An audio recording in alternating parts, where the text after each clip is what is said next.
Bom dia, queridos irmãos, bom dia, queridas irmãs, tudo bem com vocês?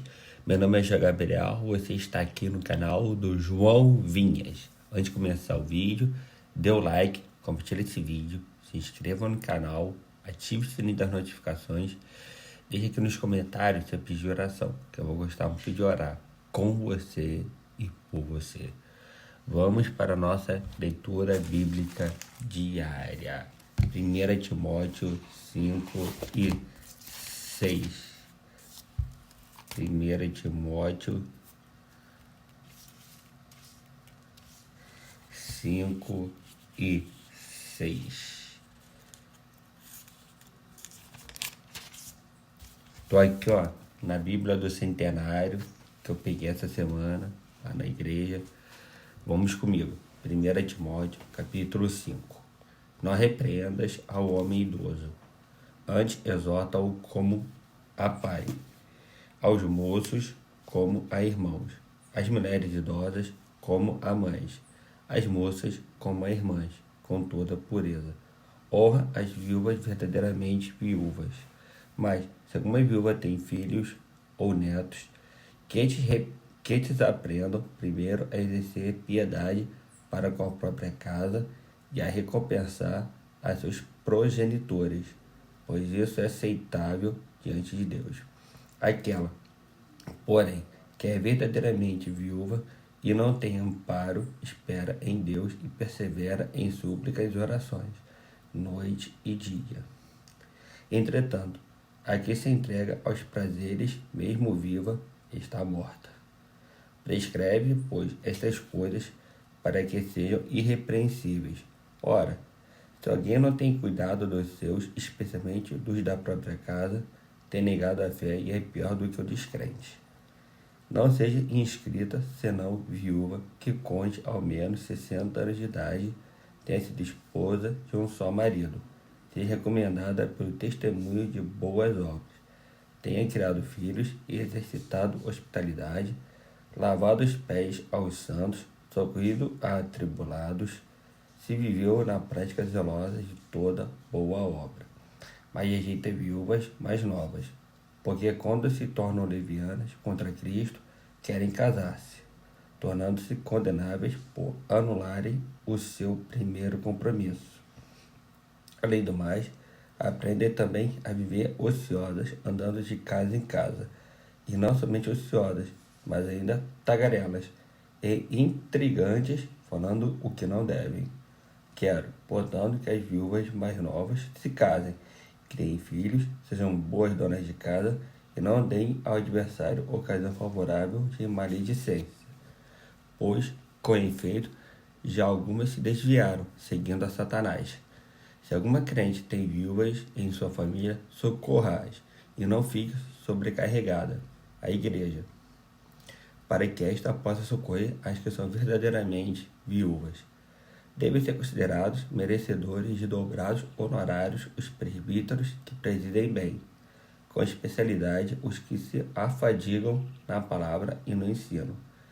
Pois a Escritura declara: não amordaces o boi quando pisa o trigo, e ainda, o trabalhador é digno do seu salário.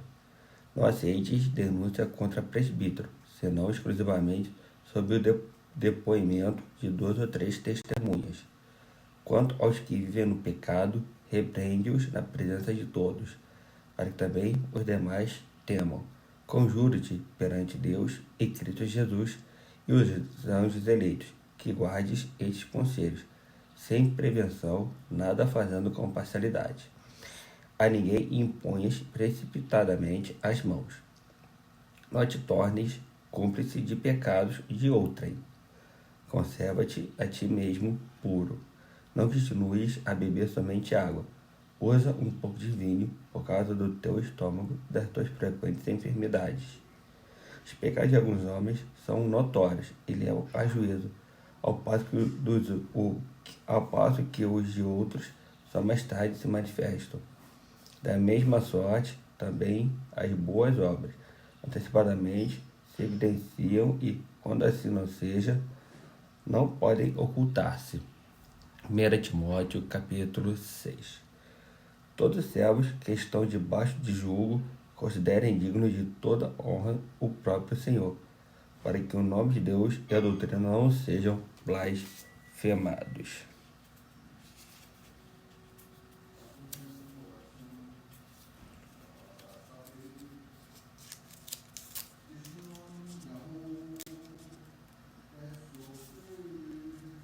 Meu pai cantando. Também os que têm Senhor fiel, não o tratem com desrespeito, porque é irmão. Pelo contrário, trabalhem ainda mais, pois ele que partilha do seu bom serviço é crente e amado. Ensina e recomenda estas coisas.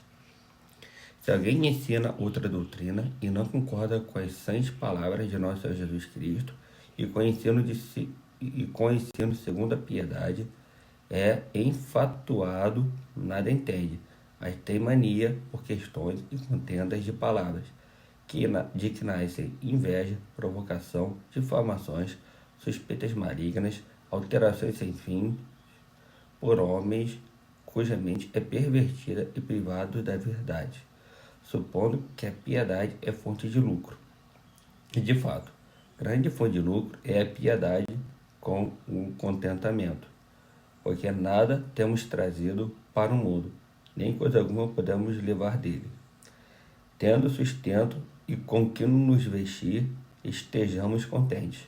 Ora, os que querem ficar ricos caem em tentação e cilada, e em muitas concupiscências insensatas e perniciosas, as quais afogam os homens na ruína e perdição. Porque o amor do dinheiro é a raiz de todos os males. E alguns, nessa cobiça, se desviaram da fé, e assim mesmo se atormentaram com muitas dores. Tu, porém, ó homem de Deus, foge destas coisas. Antes, segue a justiça, a piedade, a fé, o amor, a constância, a mansidão.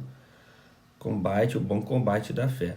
Toma posse da vida eterna, para a qual também foste chamado, e de que fizeste a boa confissão perante muitas testemunhas. Exorto-te perante Deus, que preserva a vida de todas as coisas, e perante Cristo Jesus, que, diante de Pôncio Pilatos, fez a boa confissão, que guardes o mandato imaculado, irrepreensível até a manifestação de nosso Senhor Jesus Cristo, a qual, em suas épocas determinadas, há de ser revelada pelo bendito e único soberano, o Rei dos Reis e Senhor dos Senhores, o único que possui imortalidade, que habita em luz inacessível, a quem homem algum jamais viu, nem é capaz de ver. A ele honra e poder eterno. Amém. Exorta aos ricos do presente século que não sejam orgulhosos, nem depositem a sua esperança na instabilidade da riqueza, mas em Deus, que tudo nos proporciona ricamente para nosso aprazimento, que pratiquem o bem, sejam ricos de boas obras, generosos em dar e prontos a repartir, que acumulem para si mesmos tesouros, sólido fundamento para o futuro, a fim de se apoderarem da verdadeira vida.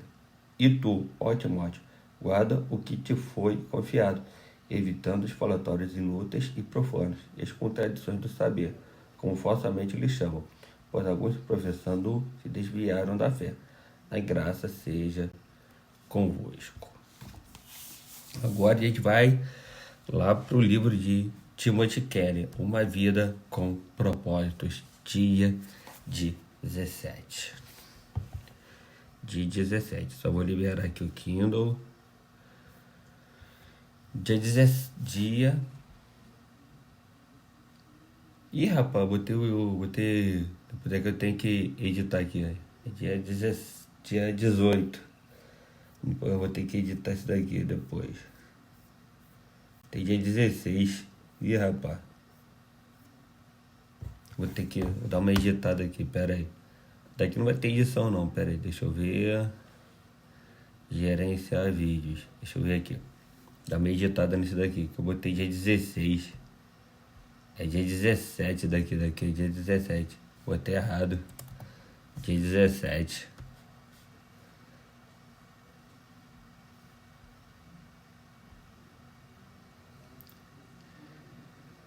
Buguei aqui, eu não sei porque eu botei dia 16, agora que eu vi. Dia 18. tendo uma vida em comum. Cada um de vocês faz parte do corpo de Cristo, e vocês foram escolhidos para viver juntos em paz. Colossenses 3:15.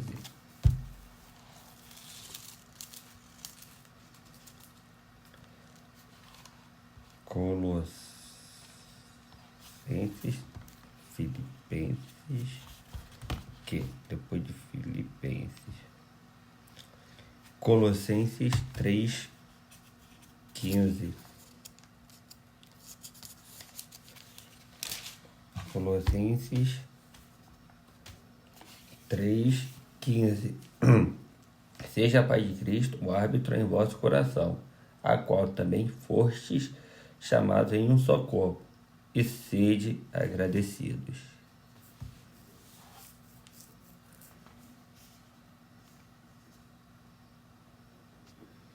Como é bom e agradável que o povo de Deus viva unido, como se todos fossem irmãos.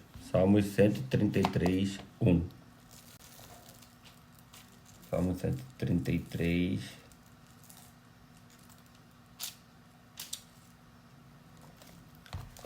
133.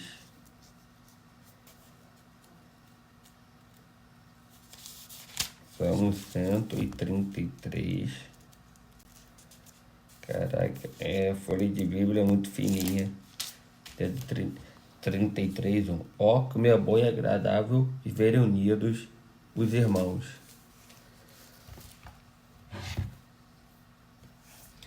A vida foi feita para ser compartilhada. Deus deseja que experimentemos uma vida em comum. A Bíblia chama comunhão essa experiência compartilhada. Hoje em dia, entretanto, essa palavra perdeu grande parte de seu significado bíblico, a ponto de comunhão ou confraternização quase sempre se tratar de uma conversa casual, alguma atividade social, comida ou diversão. A pergunta, de qual igreja você participa, significa qual igreja você frequenta. Ficar para a confraternização normalmente significa esperar pelo lanche. Comunhão, muito mais que apenas aparecer nos cultos. Significa experimentar a vida juntos. Isso inclui amar de modo altruísta, compartilhar com transparência, servir nas necessidades práticas, autossacrifício, consolar solidariamente e todas as outras atividades seguidas da expressão uns aos outros encontrados no Novo Testamento. Quando se trata de comunhão, o tamanho importa. Quanto menor, melhor. Você pode adorar no meio de uma multidão, mas não pode ter comunhão com todos ao mesmo tempo. Quando um grupo aumenta para mais de 10 pessoas, alguém deixa de participar, normalmente mais reservado, e umas poucas pessoas acabam dominando o grupo. Jesus ensinava dentro do contexto de um pequeno grupo de discípulos. Ele podia ter escolhido mais. No entanto, sabia que 12 pessoas era o número máximo razoável para um grupo em que se pretende que todos participem. O corpo de Cristo, ele como o próprio corpo humano, é na verdade um conjunto de muitas células pequenas. A vida do corpo de Cristo, tal qual nosso corpo, está contida no interior das células. Por essa razão, todo cristão deve fazer parte de algum pequeno grupo dentro de sua igreja. Um grupo de comunhão nas casas, uma classe de escola dominical, um grupo de estudo bíblico. É nesses encontros que ocorre a verdadeira comunhão, não nas grandes reuniões. Se você imaginar a sua igreja como um navio, os diversos grupos são os botes salva-vidas presos a ele. Deus fez uma fantástica promessa a respeito dos pequenos ajuntamentos de cristãos. Pois onde se reunirem 2 ou 3 em meu nome, ali eu estou no meio deles. Infelizmente, mesmo que você frequente algum grupo, isso não é garantia de que irá experimentar comunhão real. Muitas classes de escola dominical e outros grupos na igreja ficam presos à superficialidade e não fazem ideia de como experimentar a verdadeira, experimentar a verdadeira comunhão. Qual, porém, é a diferença entre a comunhão verdadeira e a falsa? Na verdadeira comunhão, as pessoas experimentam autenticidade. A comunhão autêntica não é superficial, não se resume a conversas sobre banalidades. É genuína, de coração para coração, às vezes chegando ao ponto de compartilhar assuntos íntimos. A comunhão ocorre quando as pessoas se mostram honestas a respeito de si mesmas e do que está acontecendo em sua vida. Elas dividem mágoas, revelam sentimentos, confessam falhas, dão a conhecer dúvidas, admitem medos, reconhecem suas fraquezas e pedem ajuda e oração. A autenticidade é exatamente o oposto do que você encontra em algumas igrejas. Em vez de uma atmosfera de honestidade e humildade, há uma conversação fingida, encenada, politiqueira, superficialmente educada e frívola. As pessoas vestem máscaras, mantêm a guarda e agem como se sua vida fosse bem-sucedida em todos os aspectos. Essa atitude decreta a morte da verdadeira comunhão. Somente quando somos sinceros sobre nossa vida é que experimentamos a real comunhão. A Bíblia diz: se, porém, andarmos na luz, como Ele está na luz, temos comunhão uns com os outros. Se afirmarmos que estamos sem pecado, enganamos a nós mesmos, e a verdade não está em nós. O mundo pensa que a intimidade ocorre no escuro, mas Deus diz que ela faz parte da luz. As trevas são usadas para esconder ferimentos, erros, medos, fracassos e falhas. É na luz que os trazemos todos para o lugar aberto e admitimos quem realmente somos.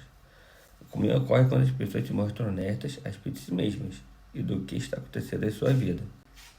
Naturalmente, ser autêntico exige coragem e, ao mesmo tempo, humildade. Significa enfrentar o medo de ser exposto, da rejeição e de ser novamente magoado. Por que alguém correria tal risco? Porque a única maneira de crescer espiritualmente é ser emocionalmente saudável. A Bíblia diz: façam isso uma prática comum. Confessem seus pecados uns aos outros e orem uns pelos outros, para que vocês possam viver juntos, integrados e curados. Só cresceremos assumindo o risco. E o mais difícil de todos é ser honesto com você mesmo e com os outros. Na verdadeira comunhão, as pessoas experimentam reciprocidade. A reciprocidade é a arte de dar e receber. É depender um do outro. A Bíblia diz: o modo pelo qual Deus formou o corpo humano é um modelo que nos ajuda a entender nossa vida comunitária na igreja. Cada parte depende da outra. A reciprocidade é a essência da comunhão. Edificar relacionamentos recíprocos, compartilhar estabilidade e ajudar uns aos outros. Paulo diz: quero que nos ajudemos uns aos outros com a fé que possuímos. A sua fé me ajudará e a minha fé ajudará vocês. Somos mais constantes em nossa fé quando outras pessoas caminham conosco e nos incentivam. A Bíblia recomenda prestação de contas, encorajamento, honra e serviços recíprocos. Em mais de 50 ocasiões do Novo Testamento, somos orientados a realizar diferentes tarefas uns aos outros e uns dos outros. A Bíblia diz: esforcemos-nos em prover tudo quanto conduz à paz e à edificação mútua. Você não é responsável por todos no corpo de Cristo, mas tem responsabilidade para com eles. Deus espera que você faça tudo o que puder para ajudá-los. Na verdadeira comunhão, as pessoas experimentam a compaixão.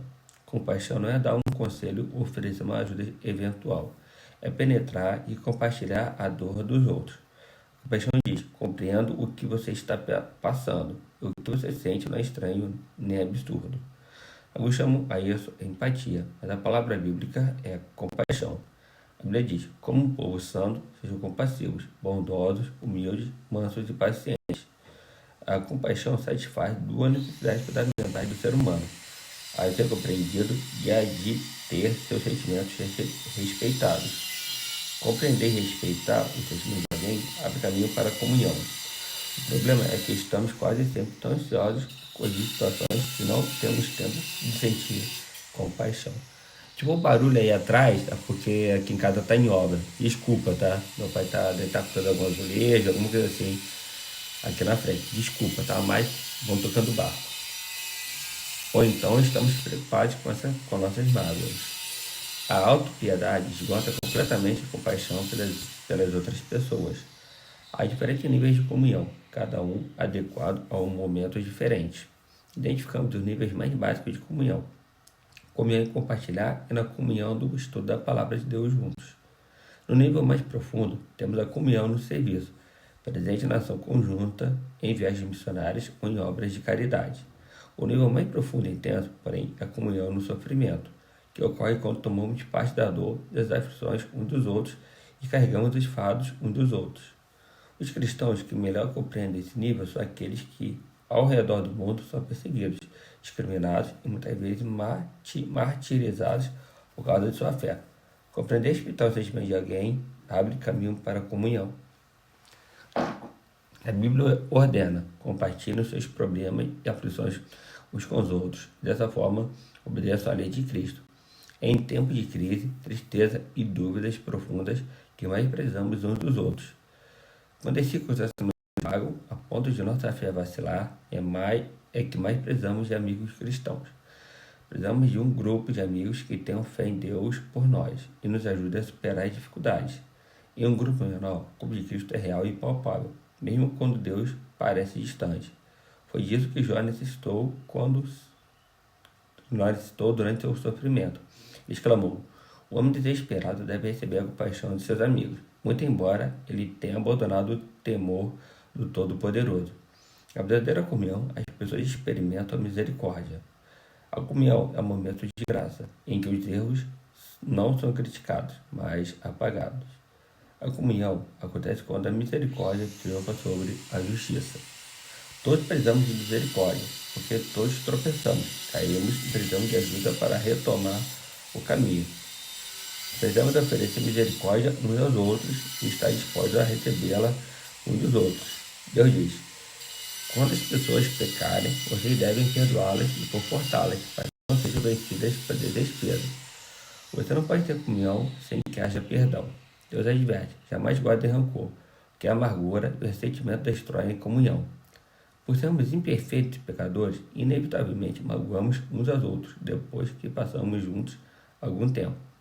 Às vezes, magoamos uns aos outros intencionalmente e às vezes sem querer, mas de qualquer maneira, faça necessária uma enorme quantidade de graça e de misericórdia para criar e manter a comunhão.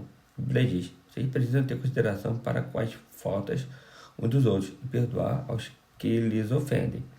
Lembre-se: o Senhor perdoou vocês, pois vocês devem perdoar uns aos outros.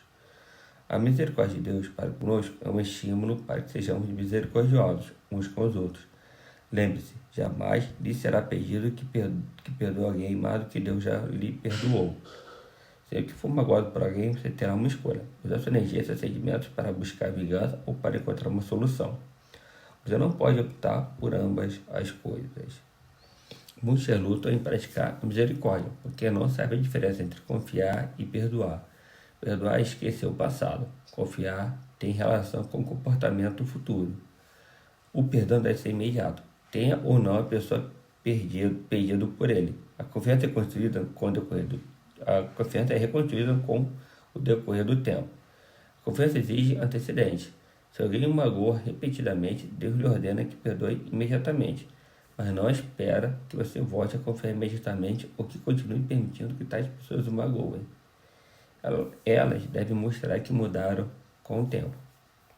O melhor lugar para restaurar a confiança é num contexto de apoio mútuo de um grupo que promova tanto o encorajamento quanto a responsabilidade mútua. Você experimentará muitos outros benefícios ao fazer parte de um grupo da igreja, comprometido com a verdadeira comunhão. Trata-se de algo essencial à vida cristã e não pode ser ignorado. Há mais de 2000 anos, os cristãos vêm se reunindo regularmente em grupos para buscar comunhão. Se você nunca fez parte de um grupo ou de uma reunião como essa, não sabe o que está perdendo. No próximo capítulo, veremos o que é necessário para criar esse tipo de comunidade com outros fiéis, mas espero que este capítulo o tenha deixado ansioso para experimentar a autenticidade, a reciprocidade, a compaixão e a misericórdia da verdadeira comunhão. Foi criado para viver em comunidade. E 18. Pensando sobre o meu propósito de vida. Tema para reflexão. Preciso de outras pessoas em minha vida. Versículo para memorizar. Compartilhem os seus problemas e aflições uns com os outros e dessa forma obedeçam a lei de Cristo. Gálatas 6, 2. Gálatas 6, 2.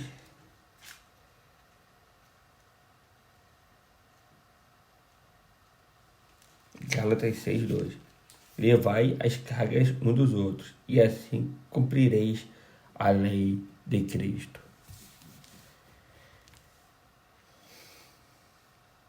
Pergunta para meditar: o que posso fazer hoje para me unir ao teu irmão de maneira mais íntima e verdadeira. Bom, diz que aí acabou aqui a leitura do dia 18 do livro Uma Vida com Propósito de Rick Warren. O tema foi Tendo uma Vida em Comum. Se eu dou parte desse pode um dia de vida seus deixam. Eu vou cair de Letícia, eu estou precisando ver esse vídeo gravado aqui no YouTube. Essa palavra para gerar flor de nossos corações. Esteja nos dando um dia na tua presença. Esteja aumentando cada vez mais nossa fé em ti, Senhor. Repete Deus, em nome de Jesus. Amém. Dê o like nesse vídeo, se inscreva no canal, ative o sininho das notificações, deixe nos comentários o pedido de oração. Eu vou gostar muito de orar com você e por você. Valeu, até a próxima. Tchau, tchau.